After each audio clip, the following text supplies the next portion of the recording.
Hello friends, સ્વાગત છે તમારું ભાવિકા ફૂડ મેજી ગુજરાતીમાં અને હું છું ભાવિકા. તો આજે તમારી સાથે પૌષ્ટિક એવી હેલ્ધી સુખડીની રેસીપી લઈને આવી છું, જે એકદમ મોઢામાં નાખતા પીગળી જાય એવી સોફ્ટ એકદમ. તો તમે જોઈ શકો છો એકદમ સોફ્ટ અને એકદમ સ્વાદિષ્ટ એવી આપણી બની છે. તો પરફેક્ટ માપ સાથે તમે આગળ રેસીપી ફૂલ વોચ કરજો. તો ચાલો આપણે ઇન્ગ્રીડિયન્ટ્સ જોઈ લઈએ. તો અહીંયા જોઈ શકો છો મેં 1 વાટકો લીધો છે આપણે ઘઉંનો લોટ, અહીંયા કાજુ બદામ છે અને પોણો વાટકો આપણે ઘી લેશું ને પોણો વાટકો આપણે ગોળ લીધું છે. તમે તમારા માપ ઓછું વધુ કરી શકો છો ગોળનો. તો હવે અહીંયા ઘી લઈ લીધું છે. હવે ઘી ગરમ થાય એટલે આપણે એમાં લોટ ઉમેરી દઈશું. હવે જો તમને આગળ ઘી ઓછું લાગે તો તમે બીજો માથેથી ઉમેરી શકો છો. તો 1 વાટકો ઘઉંનો લોટ લીધો છે, પોણો વાટકો જેટલું મેં ઘી લીધું છે. તો લગભગ સુધી અહીંયા 1 વાટકો અહીંયા કને ઘીની જરૂર પડી જ જશે અને પોણો વાટકો જેટલું મેં ગોળ લીધું છે. તો તમે જોઈ શકો હજી થોડુંક મને ઘી ઓછું લાગે છે, તો આપણે 2 થી 3 ચમચી જેટલું આપણે ઘી ઉમેરીશું અને એકદમ સરસ રીતે મિક્સ કરીશું. અને આને ધીમા તાપે શેકવાનો છે. બહુ ગેસની ફ્લેમ છે તે હાઈ નથી રાખવાની. તો આ રીતે ધીમા તાપે આપણે શેકતા જશું. તો તમે જોઈ શકો કલર ચેન્જ થશે ત્યાં સુધી આપણે શેકવાનો છે.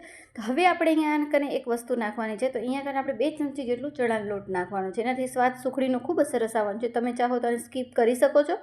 તો હવે આપણે પાછું આને બરાબર શેકીશું. તો આ હેલ્ધી અત્યારે શિયાળામાં તો ખૂબ જ મજા પડી જાય. જો આવી સુખડી કે શીરો કે આપણે બનાવતા હોઈએ છીએ ખાવાની, તો સુખડી આ રીતે બનાવો.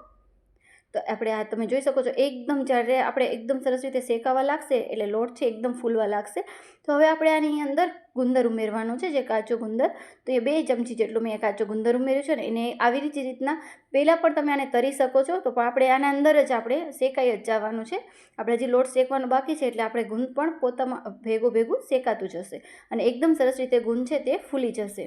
તો જેમ જેમ લોટ શેકાશે તેમ ગુંદર છે તે તમે જોઈ શકો છો આમાં ફૂલવા લાગ્યું છે. તો એકદમ સરસ રીતે આપણો ગુંદ છે તે ફૂલી ગયું છે.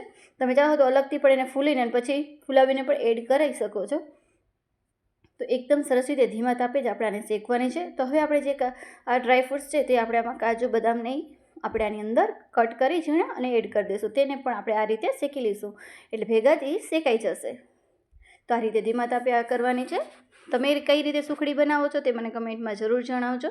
તો હવે એકદમ સરસ રીતે હવે આપણે શેકાઈ ગયો છે લોટ. તો હવે આપણે એની અંદર ગોળ ઉમેરી દઈશું. તમે દેશી ગોળ પણ લઈ શકો છો.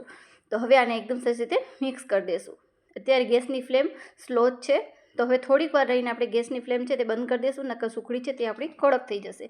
તો અહીંયા કને મેં ગેસની ફ્લેમ છે તે બંધ કરી દીધું હતું ગેસ, અને થોડુંક આપણે આમાં દૂધ ઉમેરવાનું છે. તેનાથી જે સુખડી છે તે આપણી એકદમ સરસ રીતે પોચી બનશે. અને કડાઈ છે તે ગરમ જ છે એટલે ગોળ છે તે પીગળી જ જવાનું છે. એટલે ગેસની ફ્લેમ આપણે ઓફ કરી દેવાની છે. અને એકદમ સરસ રીતે બધું ગોળ ઓગળી જાય ત્યાં સુધી આપણે આને મિક્સ કરી દઈશું. તમે ચાહો તો આનામાં મલાઈ પણ તાજી ઘરની મલાઈ હોય તે પણ 1 થી 2 ચમચી જેટલી તમે આમાં એડ કરી શકો છો. અને એકદમ સરસ રીતે બધું મિક્સ આપણે ગોળ ઓગળી જાય ત્યાં સુધી મિક્સ કરવાનું છે. તો તમે જોઈ શકો છો એકદમ સરસ રીતે મિશ્રણ મિક્સ થઈ ગયું છે. તો હવે અહીંયા ગ્રીસ કરેલી થાળીમાં આપણે પાથરી દઈશું અને એકદમ સરસ રીતે બધું એક સરખું પાથરી દઈશું. તો તાવીથાના મદદથી અથવા તો કોઈ પણ એક વાટકી ઉપર ઘી લગાડી અને એકદમ સરસ રીતે એક સરખું પાથરવાનું છે. તો એકદમ સરસ રીતે પથરાઈ ગયું છે. તો હવે ઉપરથી આપણે કાજુ બદામ આપણે જે હતા કટ કરેલા તે ઉમેરી દઈશું. તમે આ સુખડીની અંદર તમે ગંઠોળા પાવડર છે કે તમે સૂંઠ પાવડર છે તે પણ ઉમેરી શકો છો. સૂંઠ પાવડરથી પણ સુખડી છે તે એકદમ સરસ એવી ટેસ્ટી બને છે. તો હવે આપણે આના કાપા પાડી લેશું. અત્યારે આપણે કાપા જ પાડી લેશું અને પછી ઠંડી થઈ ગયા બાદ જ પછી આપણે એના કાપા છે તે એના પીસીસ છે તે આપણે લેશું. નહીં તો તે એકદમ સરસ રીતે સોફ્ટ હશે તો તે તૂટી જાય છે. તો આ રીતે આપણે એના કાપા પાડી લેશું. અને તમને મારી બધી રેસીપી કેવી લાગે છે પ્લીઝ કમેન્ટમાં જરૂર જણાવજો. અને જો રેસીપી પસંદ આવતી હોય તો લાઇક, શેર અને સબસ્ક્રાઈબ કરવાનું ના ભૂલતા. તો તમે જોઈ શકો છો આ રીતે બધી સુખડીને આપણે એક સરખા આપણે કાપા પાડી લેવાના છે.